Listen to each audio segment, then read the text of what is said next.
গুই সাপ জাতীয় একটা প্রাণীর কথা সহিহ বুখারীতে এসেছে, যেটা আমাদের বাংলাদেশে অনেক এলাকায় সান্ডা বলে থাকে। তো এই গুই সাপ জাতীয় প্রাণী খাওয়া কিন্তু হারাম নয়। আমরা সহিহ বুখারীর বর্ণনায় জেনেছি যে আল্লাহ রাসূল সাল্লাল্লাহু আলাইহি ওয়াসাল্লামের স্ত্রী মাইমুনা রাদিয়াল্লাহু তাআলা আনহার বাসায় আল্লাহ রাসূল সাল্লাল্লাহু আলাইহি ওয়াসাল্লাম সহ অনেক সাহাবারা খেতে বসেছিলেন। সেখানে একটা প্লেটে গুই সাপকে ফ্রাই করে দেওয়া হয়েছিল। তো রাসূল সাল্লাল্লাহু আলাইহি ওয়াসাল্লাম খেয়াল না করে সাধারণ গোশত মনে করে সেখানে তিনি হাত দিচ্ছিলেন। তখন অনেক সাহাবারা, মহিলা সাহাবারা বললেন, ইয়া রাসূলুল্লাহ, এটা তো দব, এটা তো গুই সাপ। এই কথা শুনে আল্লাহ রাসূল সাল্লাল্লাহু আলাইহি ওয়াসাল্লাম সেখান থেকে হাতটা সরিয়ে নিলেন। তো এই দৃশ্য দেখে খালিদ ইবনে ওয়ালিদ রাদিয়াল্লাহু তাআলা আনহু উনি জিজ্ঞেস করলেন, ইয়া রাসূলুল্লাহ, গুই সাপ খাওয়া কি হারাম? হারামুন আদ-দাব্বু ইয়া রাসূলুল্লাহ, আপনি যে হাত সরিয়ে নিলেন, গুই সাপ খাওয়া কি হারাম?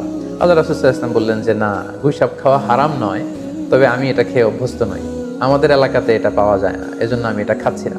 তাহলে বোঝা গেল এক্ষেত্রে এটা রুচির সাথে সম্পৃক্ত। সো গুই সাপ হালাল বলে যে গুই সাপ আমাদেরকে খেতে হবে, সান্ডা আমাদেরকে খেতে হবে, এমন কোনো কথা নেই। আপনার যদি রুচিতে